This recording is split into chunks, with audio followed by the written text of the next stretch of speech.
Everybody deserves the opportunity to learn, grow, and in some cases, level up. Jean Grey exists in a kind of gray area here. There's only so many secondary mutations out there, please be kind. Jean Grey has the Phoenix, but this ain't about them. This is about the time she lost her powers and then got them back. Miss Grey absorbed Psylocke's telepathy and lost her telekinesis, but not for long, she just got it back. And there wasn't an explanation, so Beast just made the connection that it must have been her secondary mutation, and he would know. Amanda gets into Beast's secondary mutation in part 1, go check it out if you haven't yet. Back to Jean. But what does the mutation that she gets mean for her and even other mutants? It potentially means she can restore her powers and come back from anything, and maybe even repower depowered X-Men. Of course, that's really up for debate, so let me know what you think down below. Cyberine, unfortunately, not a ship name for Cyclops and Wolverine, instead it's the name of the Wolverine version that killed Cyclops. Do I see an enemies to lovers plotline in the future? Wouldn't that be wild considering the whole Jean Grey thing? That is so not important. Anyway, so on Earth 517, that's the Marvel Contest of Champions Earth,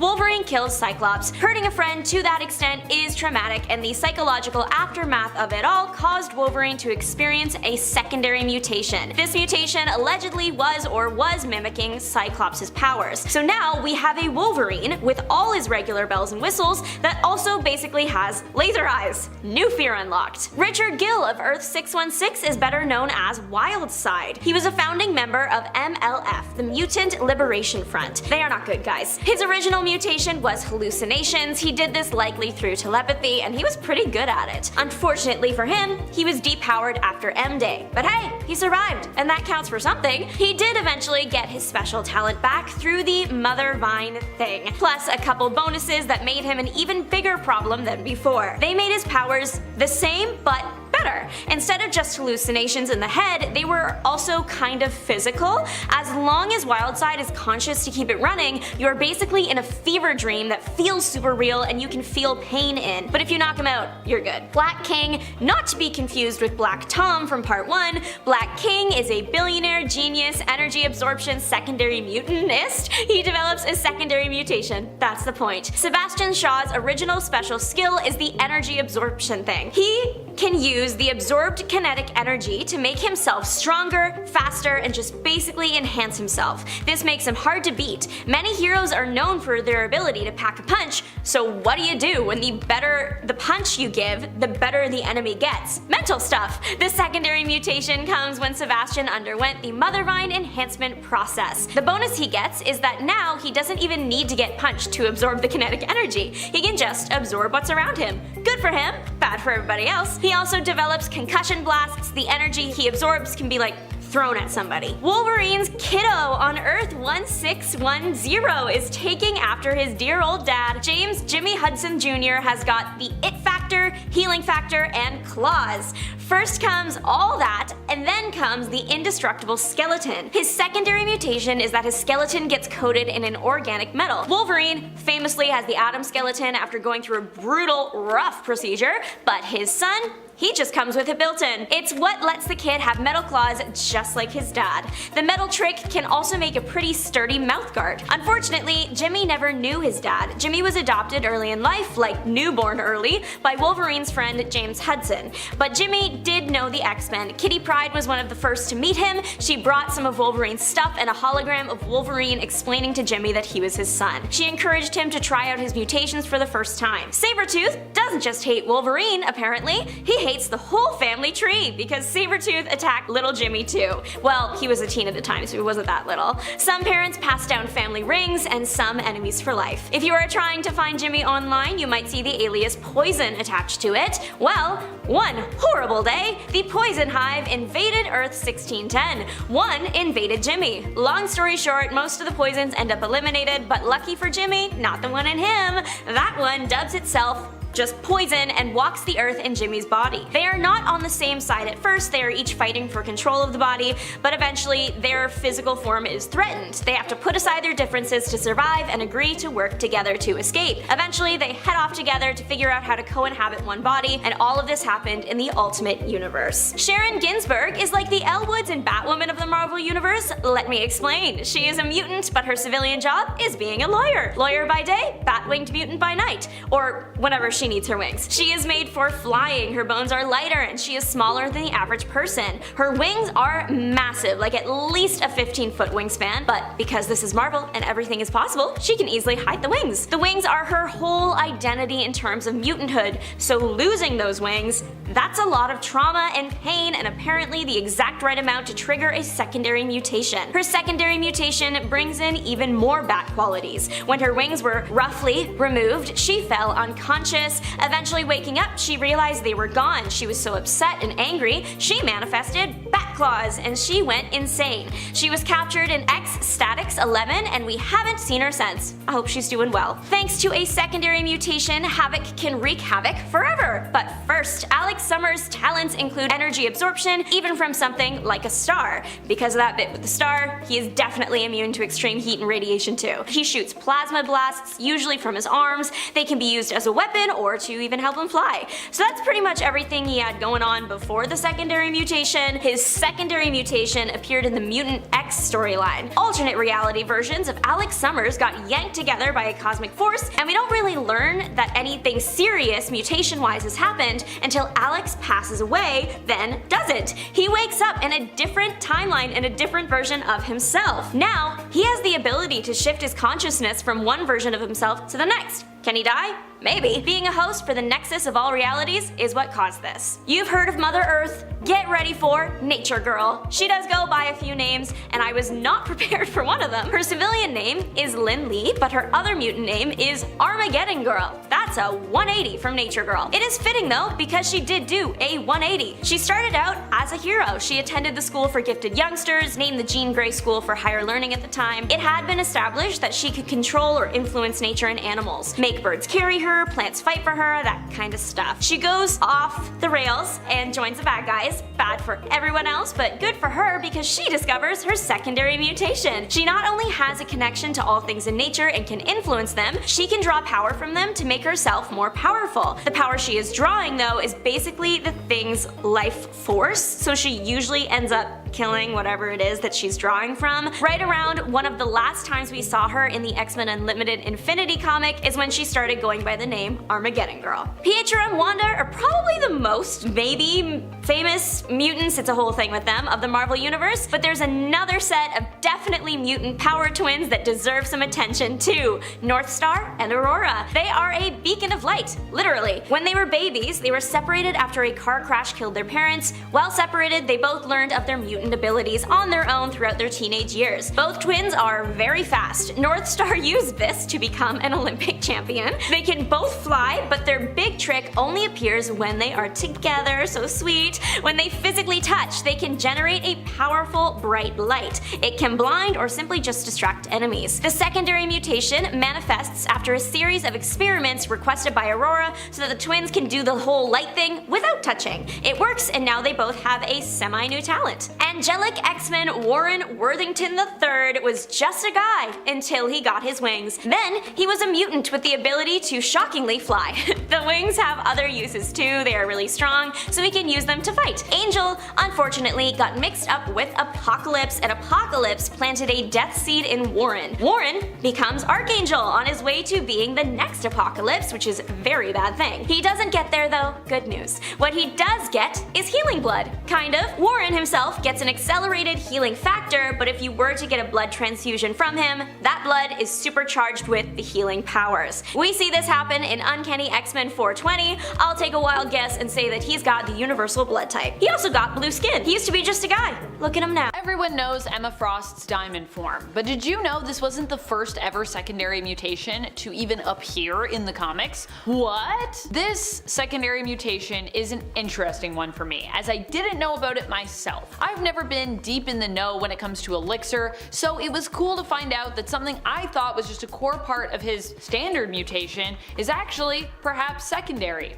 For this point, we're talking about Elixir's physical mutation, the golden hue of his skin. This change occurred shortly after his first appearance. Only a few issues later, he actually uses his powers to heal himself and his skin changes to a golden color. So it seems to make sense that I wouldn't know this was even a secondary mutation, since most of his appearances have have been with this look. Joshua Foley, aka Elixir's skin, also changes color when he uses his powers to harm others, changing from a golden hue to a deep metallic black color. The changing of his skin is not something that Elixir also seems to be able to control, but instead is a mutation that is closely tied to his primary healing and death touch abilities. If your skin changed color anytime you did anything, what would you definitely want it to be or not want it to be? While many heroes have secondary mutations, let's not forget that this whole idea in terms of when it was classified started with Emma Frost, who herself was once a famous villain.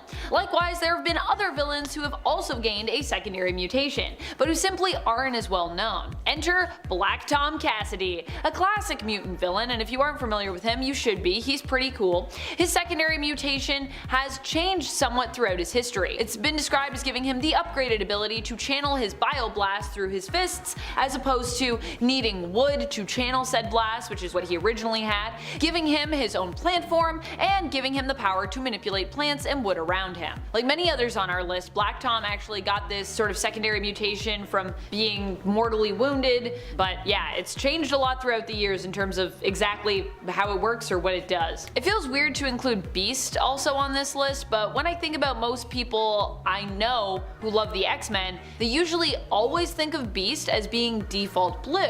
Now this is because most of the people I know grew up with the 90s or early 2000s Beast after he'd undergone his secondary mutation. Many fans out there still don't know that Beast's original power set was just that he was like super dexterous. He just looked like a guy. He had big feet, big hands, and he swung around a lot. Initially, Beast looked like this guy, but after being exposed to a serum he created, which isolates and boosts the X gene in mutants, he became permanently mutated again, gaining the secondary mutation of the blue fur. In fact, I think Beast may be the first mutant in comics to have developed a secondary mutation, before we even had a terminology for it at that time. He mutated.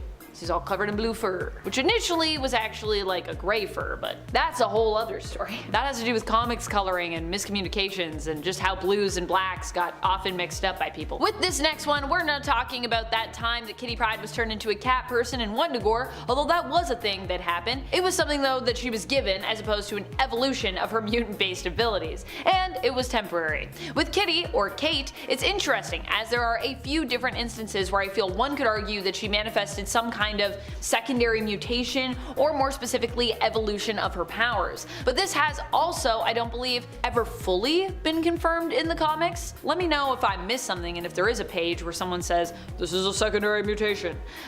I'd like to focus on the heightening of her powers over the years, which I believe is the version of a secondary mutation, as I understand what secondary mutations are, which can either be a significant power boost or it can be something additional. Some people, however, see secondary mutations as just something new and concrete added to a mutant's power set, like Emma Frost's diamond form, which exists separate from her telepathy. But it doesn't need to be that. And in fact, I think a major power boost does count, hence why I'm counting it. And if you don't agree, we can debate about it in the comments. Like when Kitty stopped needing to hold her breath while intangible, or when she was merged with the Black Vortex, becoming all-powerful, but then after giving up the Black Vortex's power, discovered that she had unlocked a new level of power through that, so after using it, it was kind of like an additional mutation.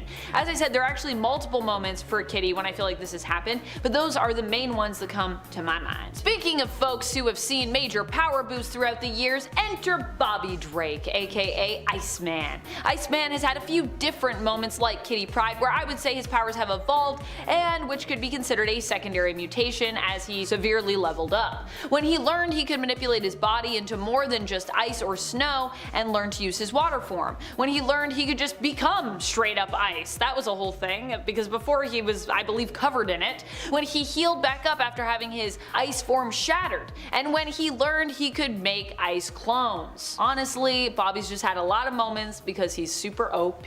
Sync developed a pretty powerful secondary mutation after he returned from the dead during the Krakoan era, so this is a recent one, so you might not know if you're not following with modern comics, or maybe you are and you're like, oh my gosh, this is the one I do know. His secondary mutation is more suspected, I would say, than confirmed. Well, we know he has this ability now, but we don't necessarily know if it is a secondary mutation or not. The ability in question is that he can now remain synced with other mutants even without being near them.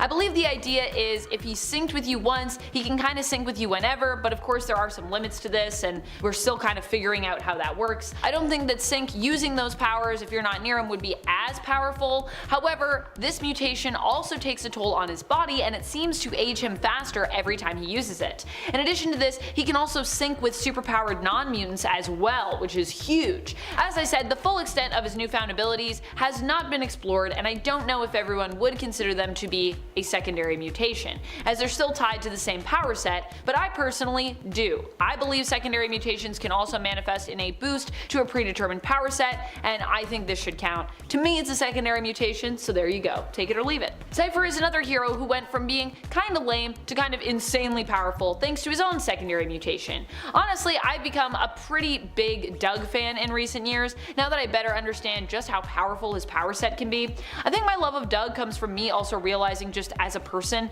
how important communication is in my everyday life, and how much I value being around other people who can communicate well, and also value my ability to communicate with them.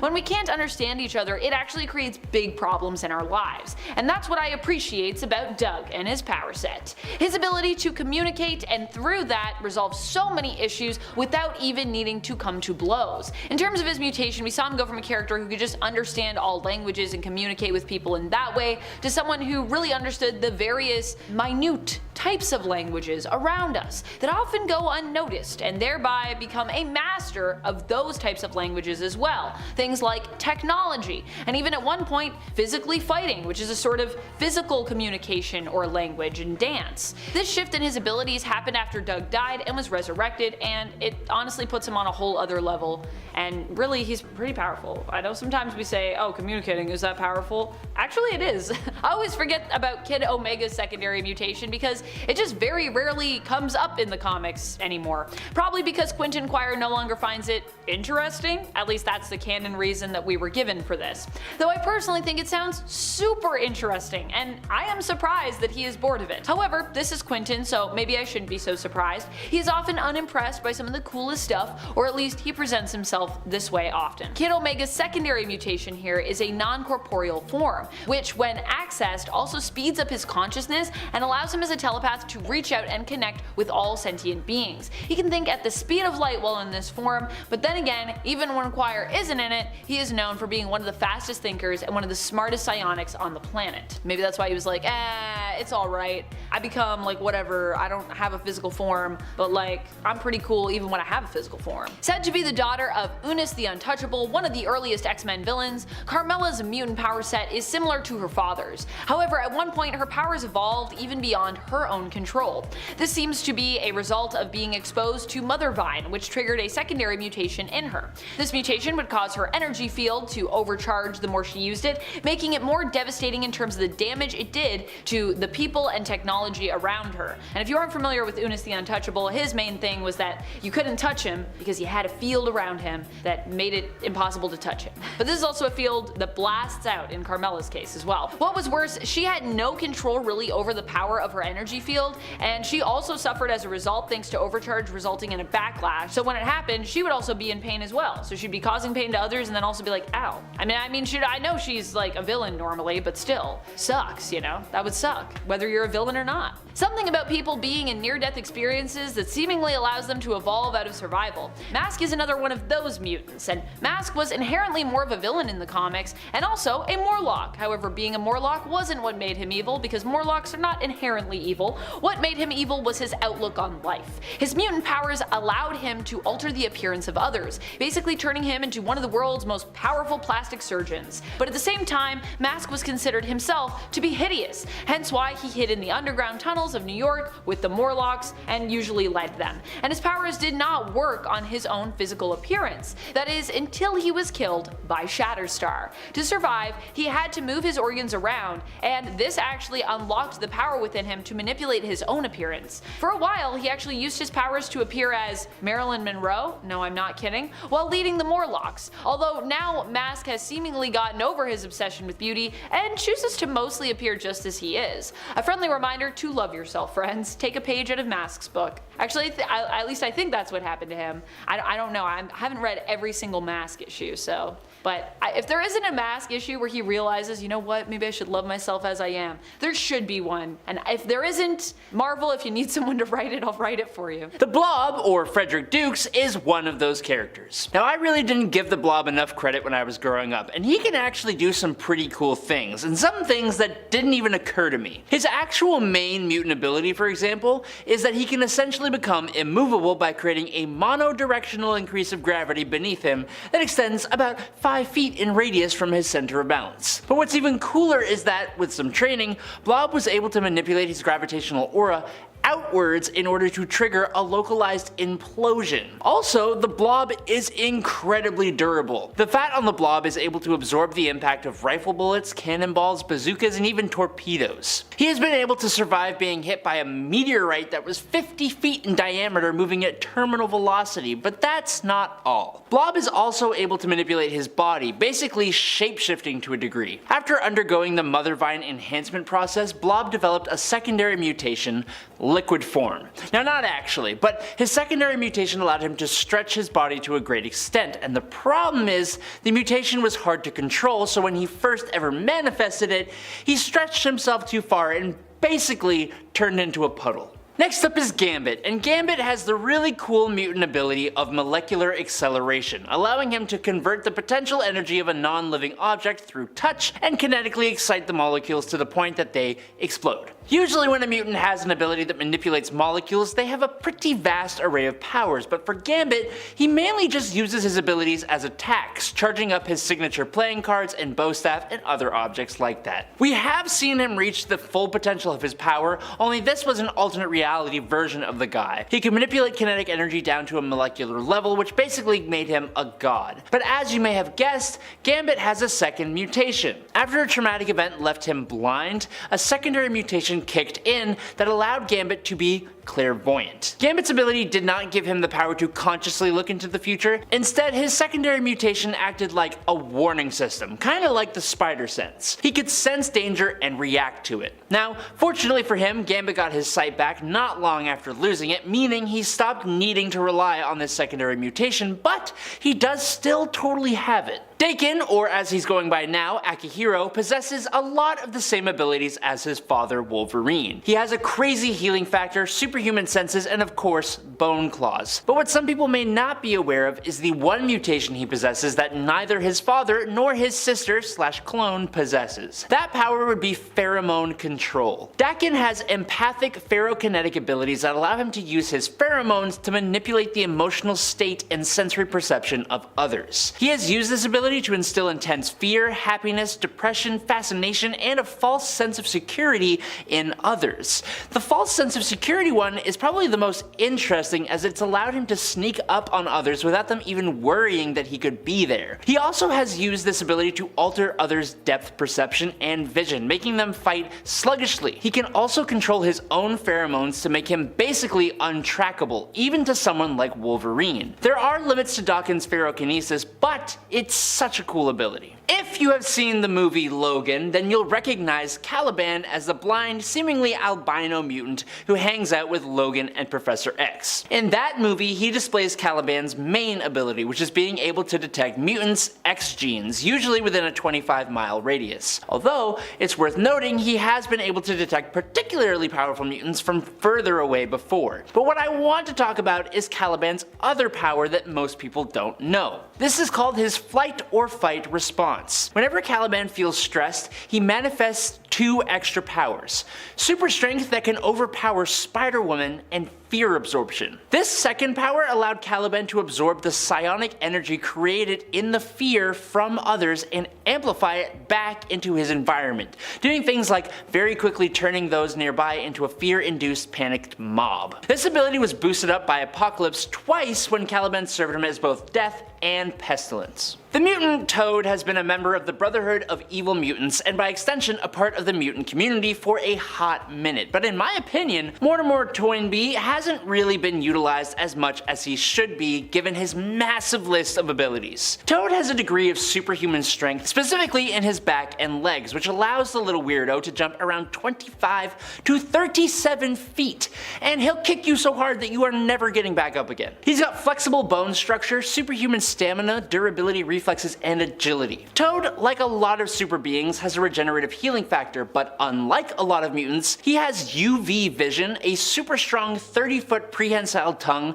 acidic saliva, sticky paralytic resin out of his pores, and pheromone secretion. I can understand why he isn't exactly at the top of the mutant landscape, partially because he's kind of really gross and just overall unpleasant, but he does have a hell of a lot of abilities to offer. The X-Force member known as Shatterstar, a lot like Toad, just has a huge list of abilities that just keeps getting added to. Gavidra 7 learned the arts of battle as a warrior in arenas on Mojo World, where he developed both a sense of honor and incredible fighting skill, but those aren't his abilities. He possesses a large superhero starter pack: superhuman strength, speed, agility, stamina, durability, senses, reflexes, agility, dexterity, coordination, balance, plus a regenerative healing factor and even enhanced learning ability. Now curiously, he actually has hollow bones as well, which makes him lighter than you would think, but also further boosts up his natural physical skills. Now the cool part of Shatterstar are his Mojoverse swords, which he can use with his mutant ability to channel powerful vibratory shockwaves, which can be absolutely devastating but also drains him of energy. But also, after his Mojo time, he can now create X-shaped portals that have to be linked to another person who acts as an anchor for said portals, if that makes any sense. These also drain him, and he has a cooldown of about like 4 days before he can do it again, because this powerhouse needs some kind of balancing of some sort. Next up is Sage. Sage is basically a super genius, with a brain more powerful than any computer in the world, granting her perfect memory and rapid analytical ability. She can come up with the perfect plan in an instant, learn just about any skill without having to practice, remember everything she's ever experienced, perform multiple tasks at once by allocating a partition of her brain to each task, and, thanks to training with Professor X, she can engage in telepathy. Her telepathic abilities allow her to detect minds and read them, project thoughts, astral projection, cast realistic mental illusions, and she even has a kind of psionic defense unique to her called her firewall. But it doesn't even stop there, as Sage even has some biokinetic abilities as well, including reading another mutant or person's genetic code and DNA, being able to literally see who someone's related to, jump-starting latent or enhancing current mutant abilities, and she has complete control over her physical body, being able to expel nanobots from her body by controlling her immune system. Almost like highly advanced antivirus. She needs more time in the spotlight, that's all I'm saying. Next up is Wolfsbane. Rand Sinclair has the mutant ability that I kinda wish I had when I was a wee little lad. She can turn herself into a wolf at will, and can even go into a transitional form that is basically as close to a werewolf without being a werewolf as you can get. In fact, she is basically a werewolf, but with none of the drawbacks of being that kind of monster. She retains all her faculties minus not being able to talk and just being a little tiny bit feral, and is not forced to change only at nighttime. Rain grows much larger than her human form when she changes, and gains access to some enhanced strength, a healing factor, and enhanced vision, which coupled with the body of a wolf grants her enhanced speed and reflexes as well. But then she got a secondary mutation, and it's a weird one. After becoming an agent of New Tien in X-Men Blue number 9, she gained the ability to somehow transform into a pack of 5 wolves, and on top of that, her general wolfy-like characteristics, like claws and teeth and all that jazz, also became stronger and sharper on top of that. Paige Guthrie is part of a family that has a lineage of mutant abilities. Sam Guthrie, Cannonball, Joshua Guthrie, Icarus, Melody Guthrie, Arrow, and Jebediah Guthrie are all part of her family. Paige's power is a wee bit unorthodox though. She has the ability to shed her skin, and by concentrating on specific chemical or elemental formulas, she can cause the layer of skin underneath to be a different element or shape or state. With that power, she's been able to have skin made of metal, diamond, granite, wood, rubber, glass, and one time she even managed to basically turn into a lizard, which should be a secondary ability all by its own. Husk has always had troubles with her powers, such as not being able to morph multiple times without intense pain. However, in Generation X, it got a little bit worse when Paige started suffering from dramatic mood swings and patchwork morphs. It was then revealed later that her secondary mutation also causes her to change personalities every time she morphs, and that can cause her to act out or even black out. And last but not least, as the daughter of Magneto, Polaris actually has pretty much exactly the same abilities as him. She can control and manipulate magnetic fields, allowing her to create force fields, fly on the Earth's magnetic field, emit magnetic concussive pulses that can overload and short circuit electrical systems, and so much more. But there was a very short period of time where she gained a power we have never seen from her father. When the villainess Zaladane stripped Lorna of her powers, leaving her completely vulnerable, the jolt of losing said powers forced Polaris' latent secondary mutation to evolve. Polaris was now able to absorb negative emotional energy to transform into a virtual powerhouse. She grew in height and gained super strength, durability, and invulnerability. Basically, Polaris can Hulk out. Now, after regaining her magnetic powers, Lorna lost her Hulk-like abilities, but it is still technically something that she could do until the Scarlet Witch caused M-Day, which got rid of the ability altogether. Number 10. Artie. Arthur Artie Maddox is an interesting one. His mutant abilities manifested when he was just 11 years old, leaving him disfigured and mute, but granting him the very interesting ability of visual telepathy. This means that Artie can connect to his or others' thoughts, and he can project those thoughts as psionic holograms or pictograms. This is really useful for Artie, specifically as he is a mute, but at the same time, I gotta say, I think that regular telepathy would kind of be a bit more useful, and I don't know. Doesn't matter, because Artie's power is more cool, because he can even make large-scale holograms and use them in battle, usually for defense. But Artie can also perform something called a mind lock that allows him to paralyze someone physically or mentally. I kinda hope he keeps evolving his powers, but we'll see. Number 9. I Scream. I Scream, that's I, like this, or Scream, like is a villain of the X-Men who decided he needed to destroy the X-Men using their Danger Room. He actually got pretty far in that plan too, and he was able to overload Cerebro, taking down Professor X temporarily. Now I'm going to assume he did that by giving the device a brain freeze, because if you hadn't guessed, Ice Scream can turn into any flavor of ice cream, and then everyone screams for Ice Scream's ice cream. No, that's not true, sorry. But using his abilities, he was able to enter the X-Men's mansion and the Danger Room before Xavier came back too and lowered the temperature in there, freezing Ice Scream's ice cream form, which is when a clown turned him into a banana split and split from the scene. Just go read Anoxio the Clown from 1983, you'll get it. Make sure you guys check out the other videos in this series and drop a like on this video to show us your support. Number 8. Peeper. Peeper, or Peter Quinn, first appeared in Captain America Annual No. 4 in May 1977 as part of Magneto's new Brotherhood, a brotherhood of verbally based villains: Slither, Shocker, Lifter, Burner, and Peeper. Seems like a bit of lazy writing over at Marvel to me, but this group actually went under a couple different names under a couple different leaders, including Mandrill and the Red Skull. Peeper, though, is definitely the most interesting of the bunch, and he's also more relevant as he has appeared recently as part of Abigail Brand's sub-team called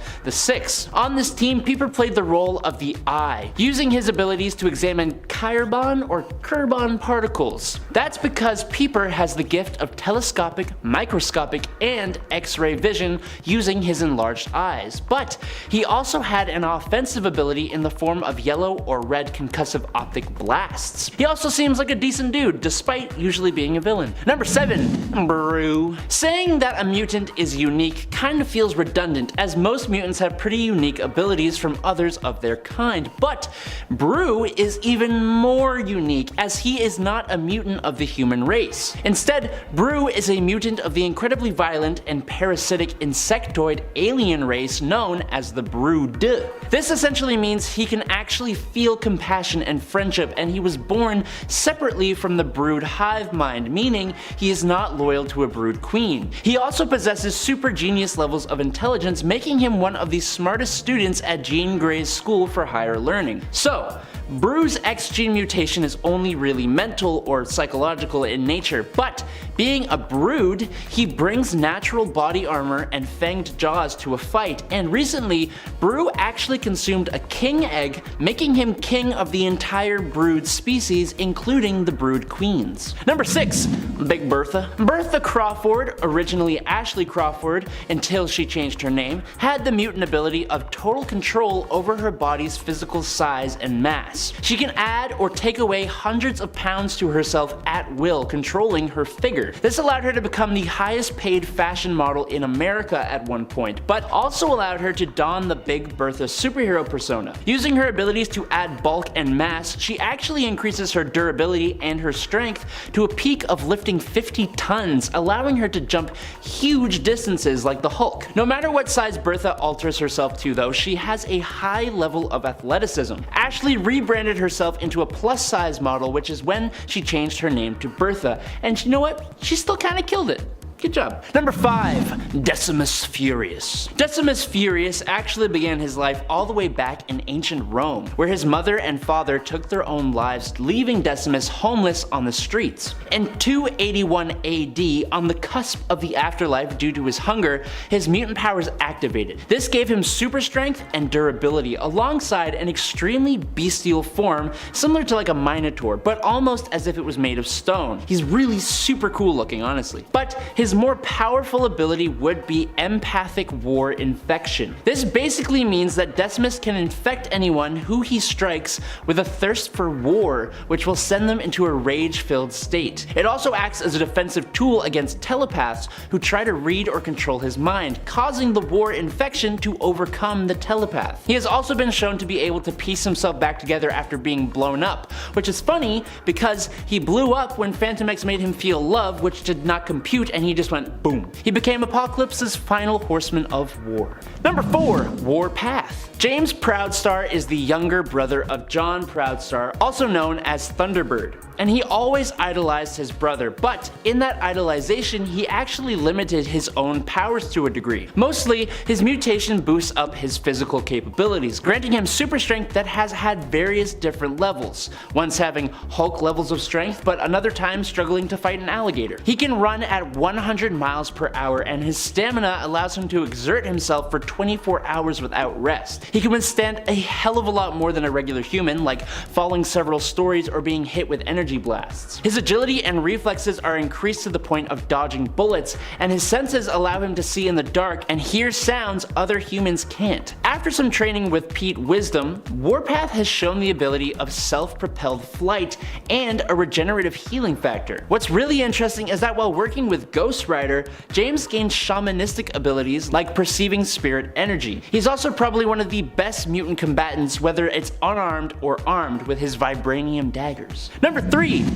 Gideon. I believe Gideon here is the first external to make this list. The externals include immortal mutants like Selene and Apocalypse, but they all share a psychic link which separates them from other immortal characters. Gideon was born during the 15th century, and aboard Christopher Columbus's first expedition, he actually succumbed to scurvy, and his life was changed forever when he resurrected and gained his mutant abilities. Like all externals, Gideon is immortal and no longer ages. He can also resurrect himself, as confusing as that sounds since he's immortal, but unique to him is the ability of power mimicry, giving himself the powers, advanced skills, and talents of any being, android, or even battlesuit, and he's been able to gain the powers of 3 people at once. But more than that, his powers allow him to fully understand how to use that other person's powers to the point that he can even overcome the original user of said power. Number 2. Cypher. Cypher, or Doug Ramsey, has omnilingual translation abilities, and considering that communication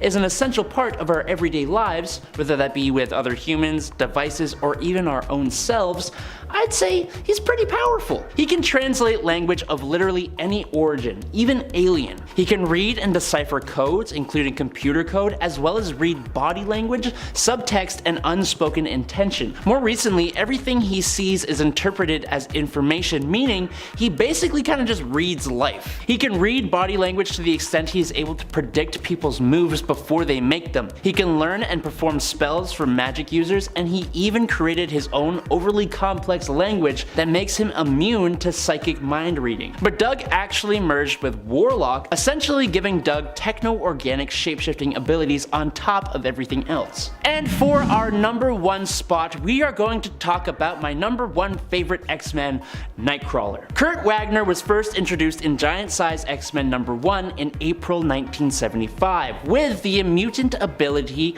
to biophysically displace himself into the Brimstone dimension, travel through it with a subconscious sense, and then return back to our dimension in a different location, essentially teleporting. This all happens so fast it's almost instant, and it always is accompanied by the signature BAMF sound. Although he can teleport really far, even across the world more recently, he avoids teleporting to places he hasn't been before, or places he can't see, as he can accidentally end up appearing within solid matter, which could potentially end his life. Although he does have a small amount of spatial awareness that at least keeps his feet from teleporting into the ground, and he can even use the little demon things known as BAMFs as teleportation beacons that allow for teleportation to places he hasn't been before, even across dimensions. Through his unique physiology, he gains a few extra abilities as well, like a prehensile tail, microsuction hands and feet, and flexible bone structure, but he can also camouflage himself, bending light using the Brimstone dimension. But what a few might not know is that he actually became immortal thanks to the fact that recently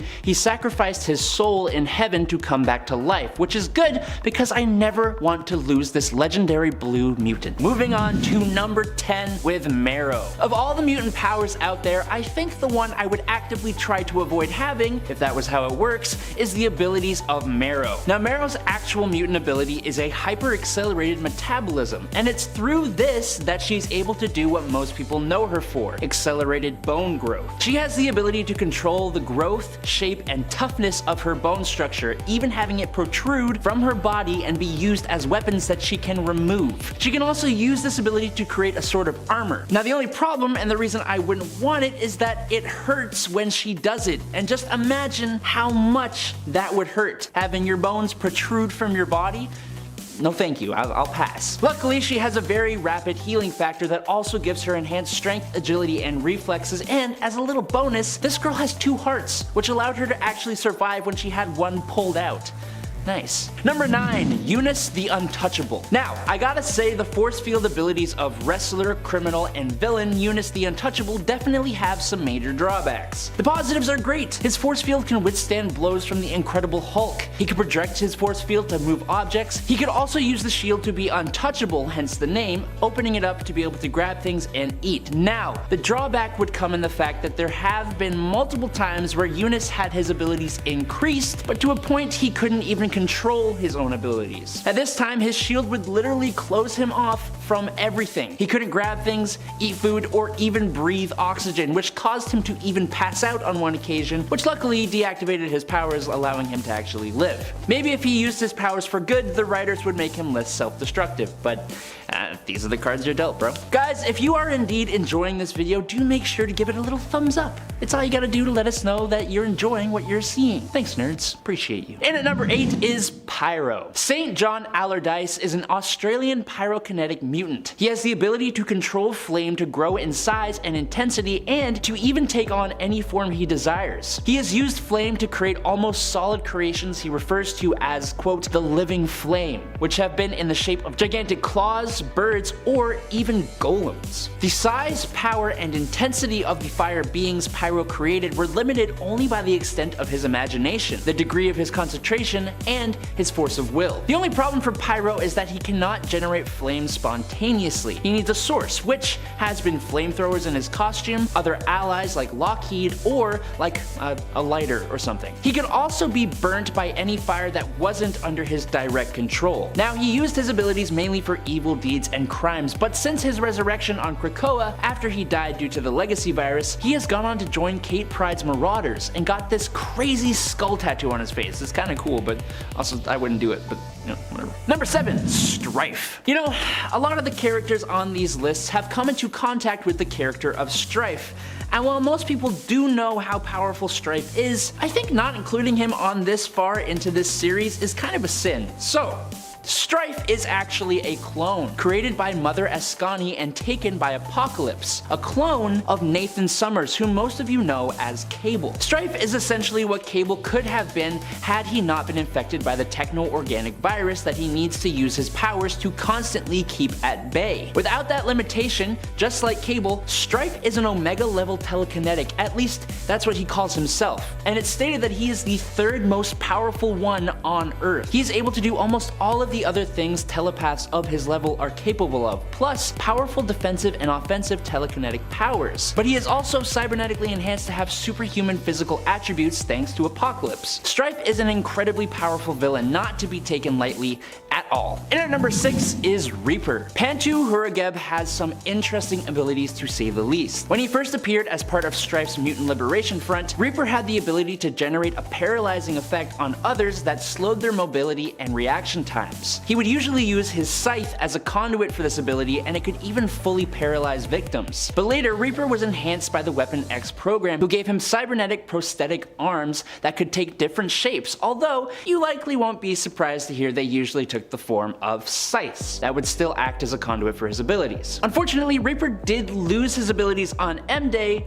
only to regain them again and then have them drained again. So he doesn't have any powers right now, I'm pretty sure. Or they're like diluted or something, I don't know. Number 5, Dragoness. For Tamara Kurtz, she was born a mutant directly because of the nuclear fallout caused by Hiroshima that her parents were exposed to, which is a different reason than a lot of other mutants, which to me makes her more interesting. She only debuted in 1990, so she's only been around for about 30 years, but she has certainly established herself as a powerful mutant so far, displaying the ability of bioelectricity generation, kind of like an eel. No, I'm just kidding. She's not like an eel. She usually uses this electricity in electrical blasts and pyrotechnic flares, which she used as part of Strife's Mutant Liberation Front. Since her introduction, she has also been seen as a vampire, after which she died and has since been revived, so she may or may not still be a vampire as well. I have no idea. Also, for a while she was equipped with these biotechnic pair of wings, which in the House of M were actually completely organic. I'd be stoked to see her show up again in comics and maybe expanded upon. I don't feel like there are many electricity-based mutants, so it'd be kinda cool. Number 4, Slab. A lot of you liked seeing Thumbelina in part 7 of this list, but what about her brother? Chris Anderson was a member of Mr. Sinister's Nasty Boys, and his life before this time isn't very well known. He has abilities similar to his sister. Where she can decrease in size, Slab has been shown to increase in size, getting stronger and more durable as he does so. Later on, he joined the Mutant Liberation Front, and even more recently than that, he has been seen on the Mutant Nation of Krakoa, where he went on to join up with Sword as part of their security division. Number 3, Vincente. He isn't really the most impressive of characters, although his abilities are certainly interesting, even if he usually gets defeated. On Earth 616, Vincente was a member of M-Plate's Hellions team. He had the ability to change his body from solid, liquid,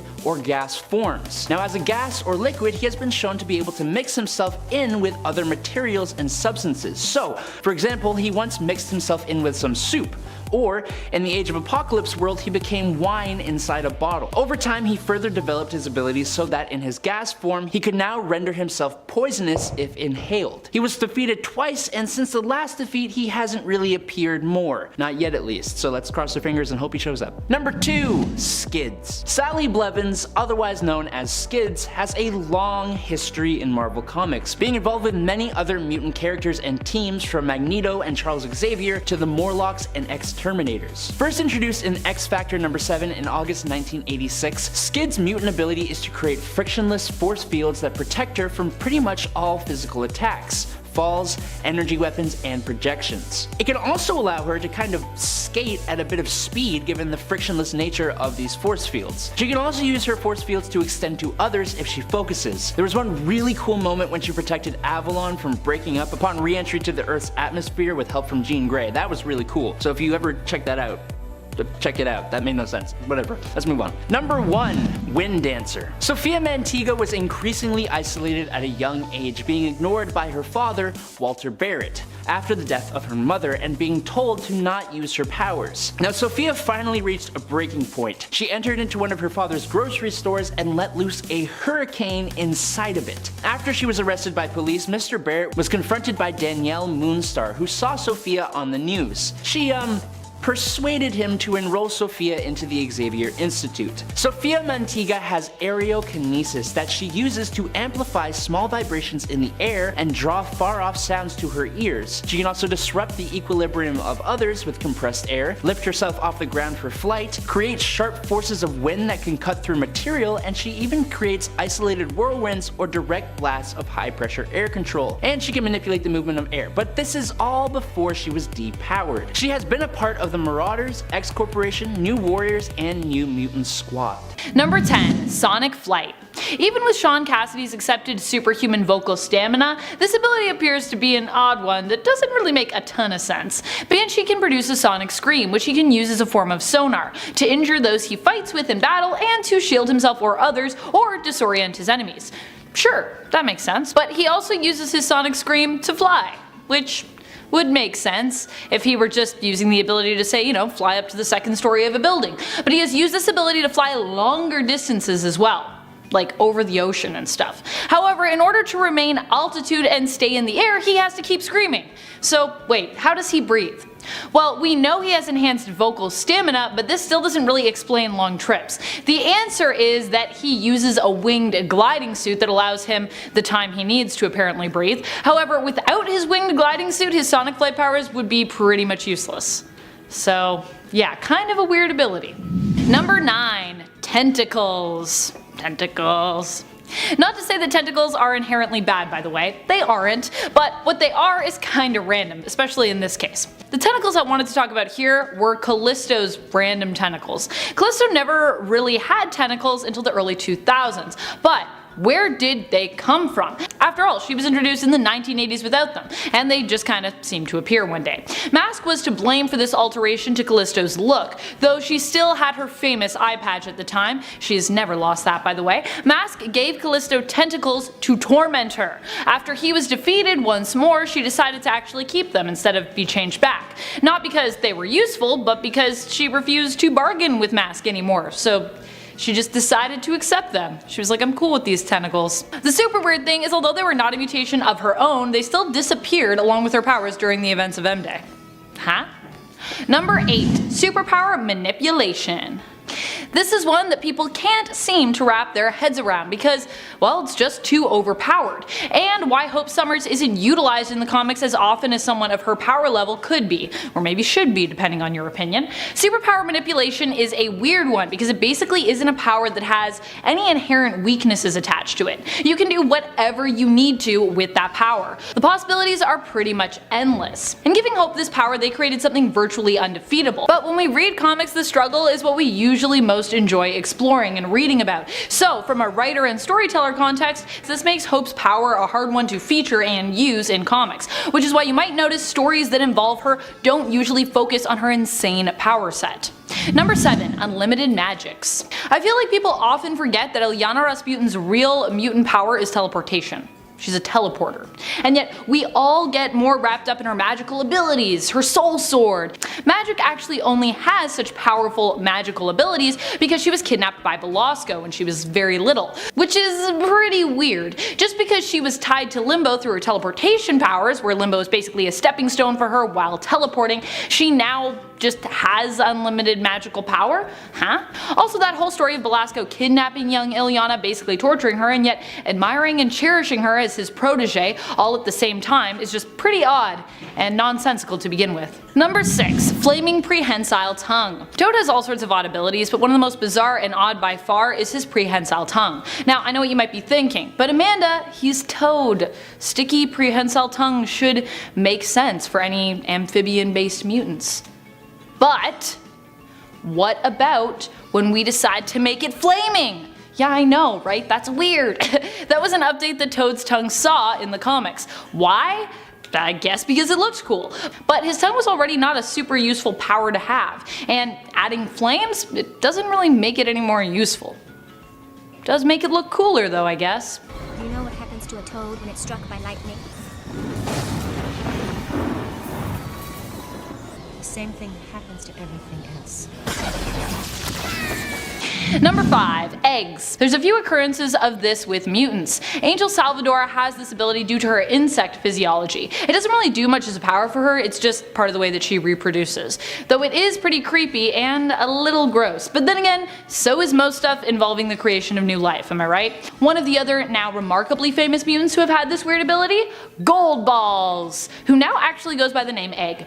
He actually changed his code name due to the revelation regarding his powers. Originally, we just thought Gold Balls emitted gold bouncy balls out of his body, which seemed pretty odd and well, kinda useless. But then we realized in the events of Dawn of X that these gold balls were actually infertile eggs, which is also kinda useless. Unless, that is, you have the other 4 insanely powerful members of the mutant group known as the Five around you. When matched up with Elixir, Tempest, Hope Summers, and Proteus, Egg's abilities revealed themselves as being mighty useful, as together the 5 can combine their power sets in order to resurrect any of their fallen comrades. Still weird, but also kinda now amazing? Number 4. Aviation. The power of aviation through non-telekinetic means, that is. Most mutants that can naturally fly usually have this power as a result of a physical mutation. Some are simply granted wings, like Angel or Pixie, who otherwise find themselves looking like a standard human exteriorly, but some find themselves with a full-on bird-like mutation, like Beak. Beak's aviation mutation, depending on the artist, can leave him looking pretty all-out freaky. He's either drawn like a full-on bird person, or sometimes like a hybrid bird-human. His aviation mutation barely even gives him flight abilities as well. He isn't great at flying, but he can manage to do it for very short distances if he really tries. So why does he look like a bird then? It's not really useful. Number 3. Hollow bones. Speaking of flight-related mutations, one common trait that you'll see presented as a power or a perk is hollow bones. Angel and Beak both have hollow bones. What it's supposed to help with in regards to those mutants is help them accomplish the ability to fly. And I mean, usually it does by making them significantly lighter, but also hollow bones sound like something terrible to have in the midst of a battle. Somehow Angel has been presented as being very durable, despite the fact that his hollow bones have to exist in order for his flight powers to work and make sense. But if his bones are hollow, then shouldn't punches from foes with super strength cripple the poor original X-Men team member? Like what? My only regret is that I have bonitis. Number 2. Become ice cream. So far we've only seen this very specific mutant power once, and only in one single issue, and not even an issue of X-Men either, but instead Obnoxio, the clown's own series. One issue series. The mutant who possessed this ability? Ice Cream. Yeah, I'm not kidding. I know, a very original name. Ice Cream. Ice Cream used his abilities to infiltrate the X-Mansion, planning to put an end to the super team because their abilities made him feel ridiculous by comparison. I mean, I don't blame him. How he expected to accomplish this, however, with his power set being so useless, well, I have no idea. Number 1. Love Eyes. In all new Dupe, we gotta learn even more about Dupe's capabilities. Well, we don't really know what Dupe is still exactly. He has been a member of the X-Men, and hasn't been confirmed either way in regards to his mutant status, or, well, any other status for that matter. We don't know if he's an alien, or if he was made in a lab, or what's really going on with him. None of it's really fully been confirmed. What we do know is that he has a slew of insanely powerful and ridiculously cartoonish abilities. One such ability is Love Eyes, which seems to have no real specific purpose. Kitty Pryde suspected that he was using his love eyes to try and enchant her, casting a love spell on her, but Dupe claimed that they're just how he shows affection. Ineffective love spell or just a weird quirk. Either way, they're pretty irrational. In at number 10, telekinesis. This is a common power thrown around in the world of superheroes, but can you imagine if it actually existed? Being able to move objects with your mind has long been a topic of discussion by scientists, and there's even been odd anomalies of real life people explaining that they can actually do this. Evidence for how and why though is very sparse. Telekinesis defies the laws of physics, so for it to exist in our world on the level that it does for an Omega mutant would impact everything we believe about science. The idea of telekinesis being possible is something we can't even comprehend. end. Some in the psychic community have brought up that paranormal events of people seeing ghosts, move things around, could actually be the manifestations of our own spiritual energy being unconsciously released on it. However, even the concept that we have spirits is still a heavily divisive topic in the scientific community. In at number 9, telepathy. This concept of power that we often see mutants using is another human discussion about the possibility of it existing in our reality. What's really baffling about this mutant omega level power is that it's never been a topic of discussion until the 20th century. We hear occasionally about stories of people being able to read minds, and many mentalists sell the idea that they have harnessed this ability, but in reality science denies its existence. It's defined as the transmission of thoughts over some distance without the use of any kind of technology. It is a kind of wireless communication between two human brains. Again though, scientists hark back to the laws of physics as to why its existence wouldn't make sense. The ability of telepathy isn't plausible because no section of the brain is positioned to act as a receptor for long distance communication without the use of technology.